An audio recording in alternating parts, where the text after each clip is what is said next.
Well, hello. I'm Dr. Trish, and this is the welcome video, if you will, for EDCI503. Tell you a little bit about myself. I am a recently retired professor from Nichols. Taught for the last 22 years.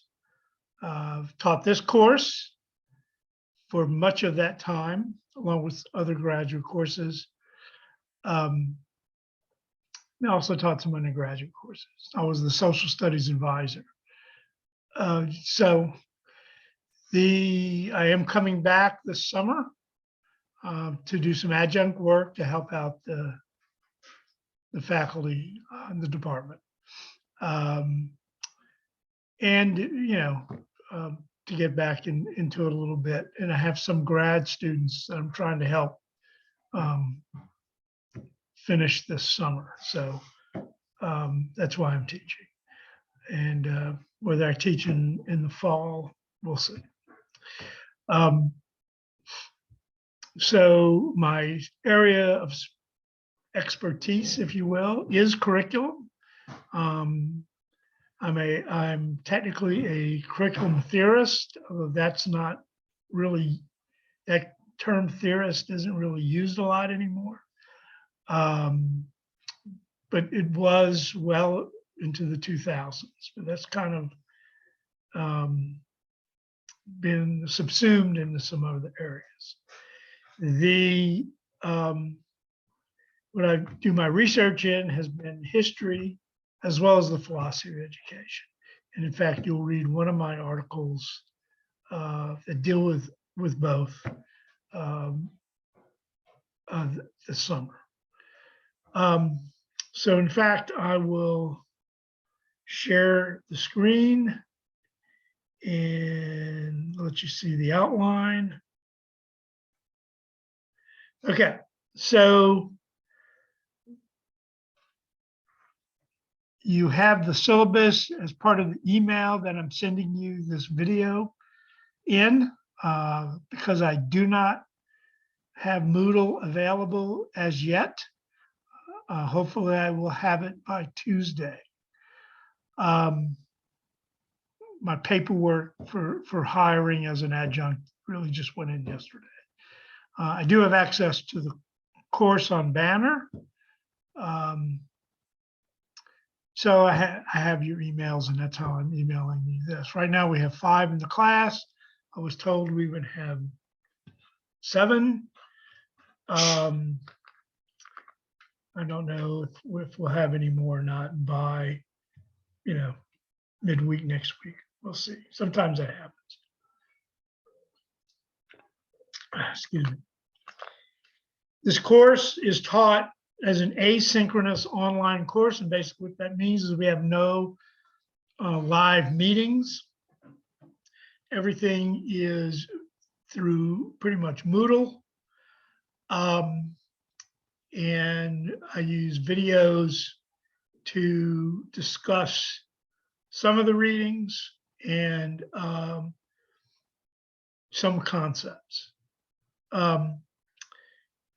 You have so the syllabus will show everything set up in order of assignments and their due dates for each of those assignments, beginning with obviously next week. The first 3 readings are articles or essays written by myself, my major professor, Bill Dahl, and by a Japanese-Canadian scholar, curriculum scholar by the name of Ted Aoki, who, to some degree, the course centers on. Okay. And you'll see why as we go forward. There are the assignments for these readings. You read and then you write a gloss, my term, Doesn't mean it's not a fancy term yet. Don't go looking for a definition. Basically, what I'm looking for is a 2-page single space or 2-page double space critical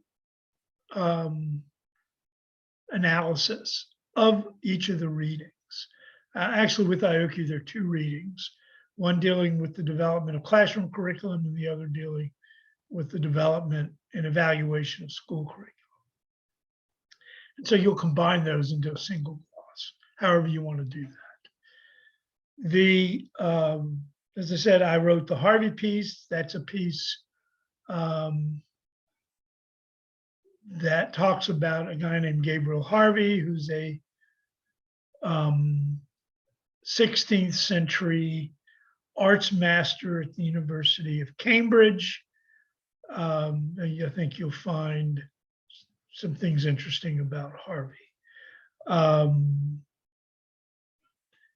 He is a, he's in and around, he's an Elizabethan period, predates Francis Bacon a bit, is basically part of the Shakespearean world in London at times.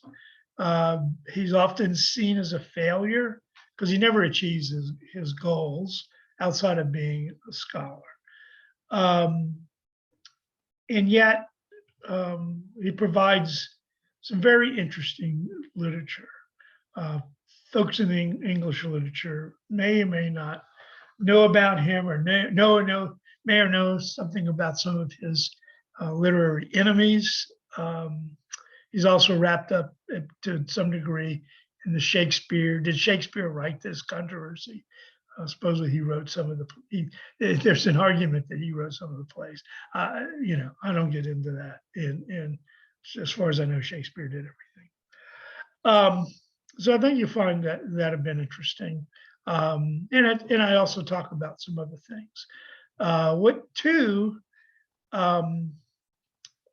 There's another scholar that underlies both Harvey and Dahl. There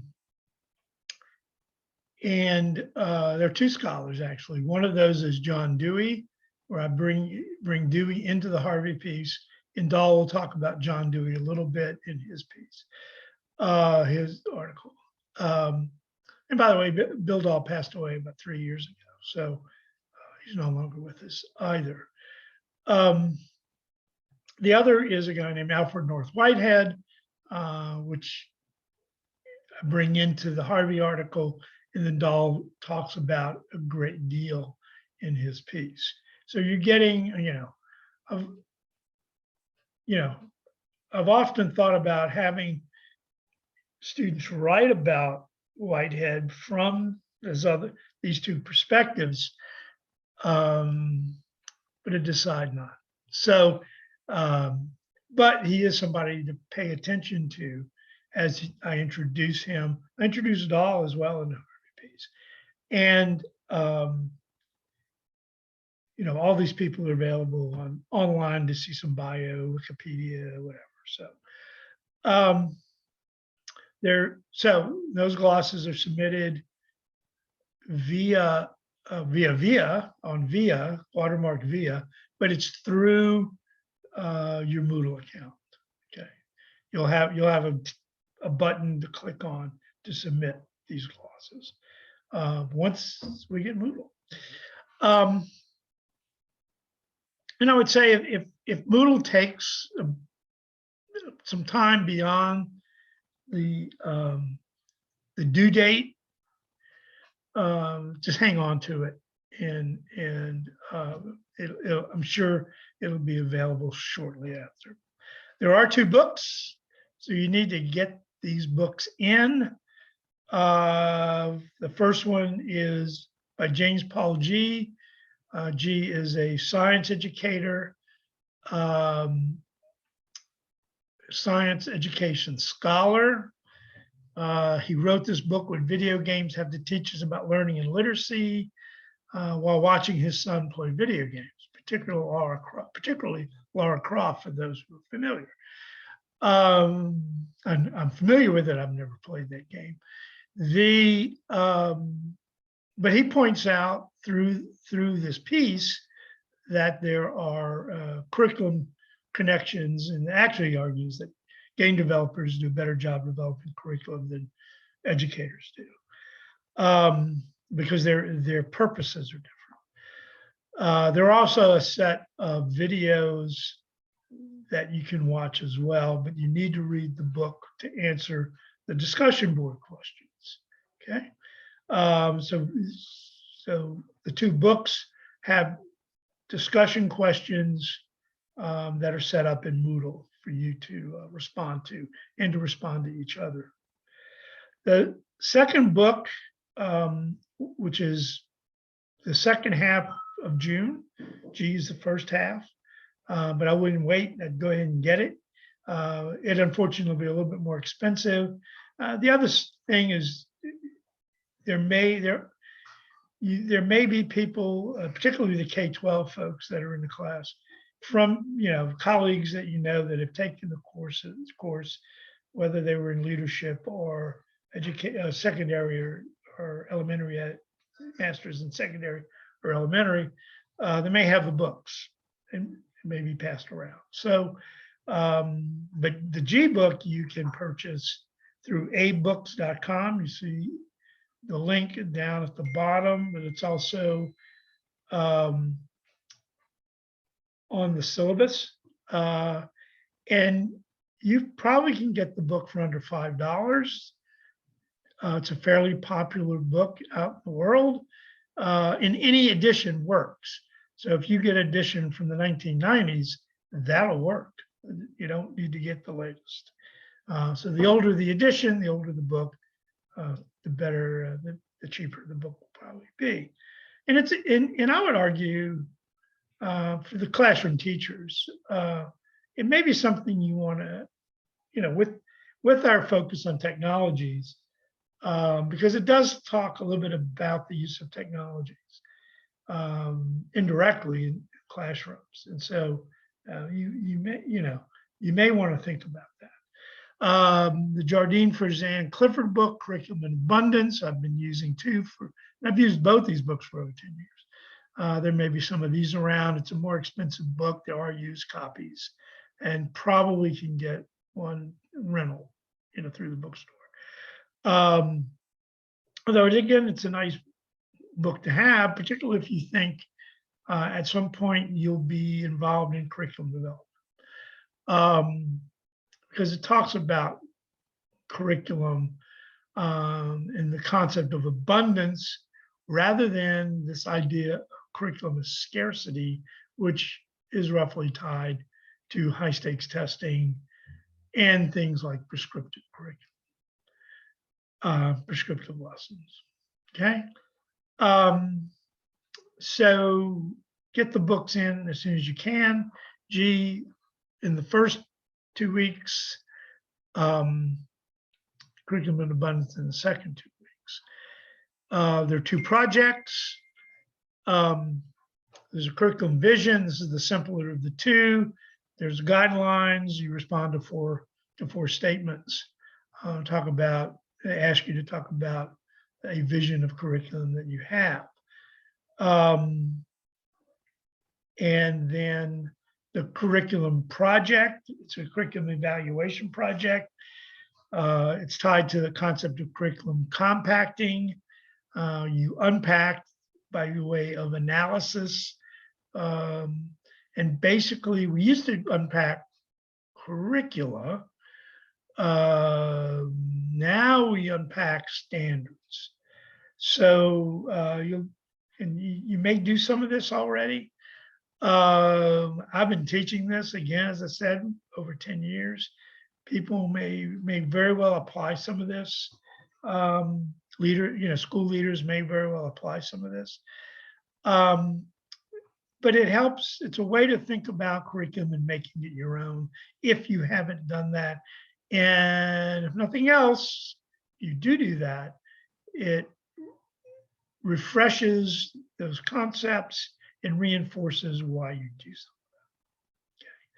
something. That project, the curriculum evaluation project, is due June 27th. Grades are due June 28th. So I have a set of dates.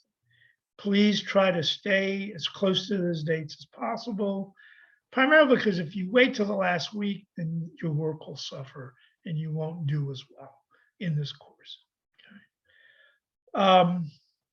We do engage in what I call reflective practice.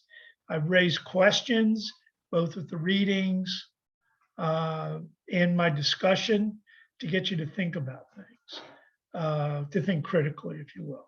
You can call it critical thinking, but I really don't like critical thinking as a concept because sometimes that can become too formulaic and done by rote. But there's a reflective practice statement that's drawn from Dahl. I don't have office hours because I don't have an office. I probably won't be on campus until the 27th of June. There's a chance I'll be on campus at some other point. So if you want to meet with me, we meet via Zoom, or we can do FaceTime. We can just have a phone conversation. Just let me know and we can set it up. I'm readily available all through June, except for 2 days, 2 or 3 days when I'll have some guests at the house. Still will be available if necessary, but we'll be entertaining and bringing them around. It's some cousins from Boston. Anyway, the other thing is, for those of you who are in higher ed, where you don't necessarily see the connection yet between curriculum and what you may be doing in higher ed, we need to sit down and meet. We certainly want to set up a Zoom meeting probably next week to talk about some of these things and how it applies. Okay.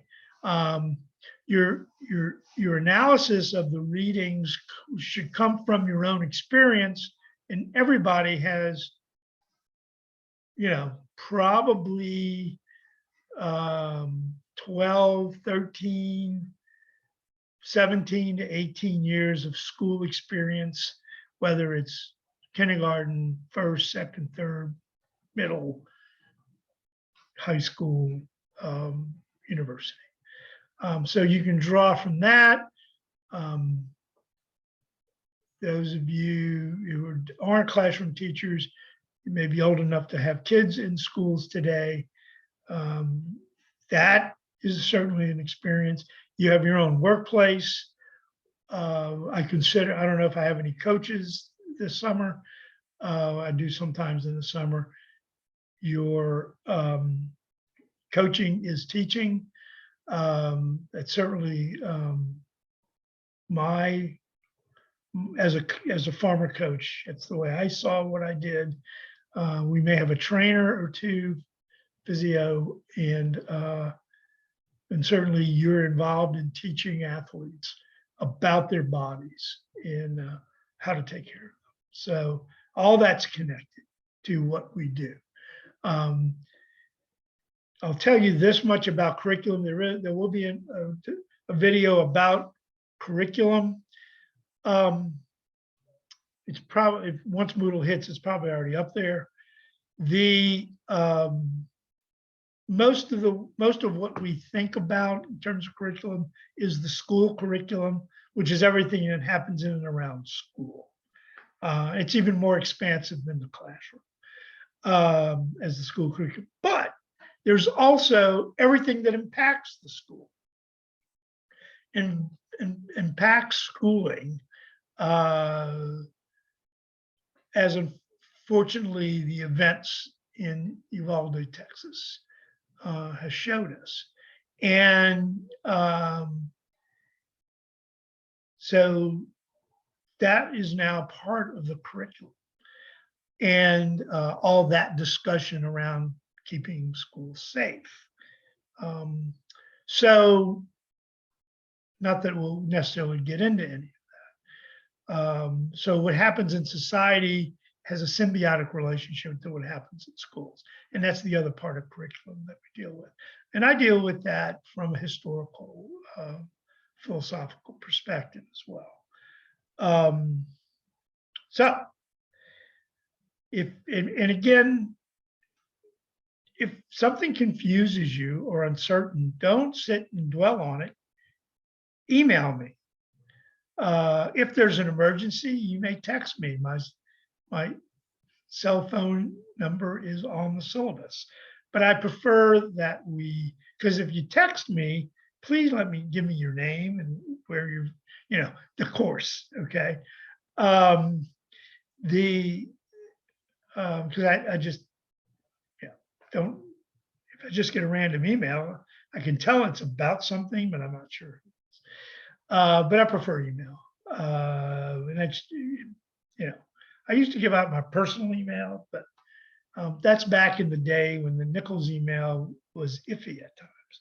That's no longer true. There's also the possibility of a storm. Usually doesn't happen in June, but read the emergency procedures. Because this is an asynchronous online class, there's really not much difference, except you need to make sure you have your computer, or at least your phone, to be able to access everything from your phone, but probably a laptop, and your books. Okay, so get those in ASAP. All right, thank you very much. We'll see you on Moodle. Y'all take care. Have a good Memorial Day weekend. Thank you.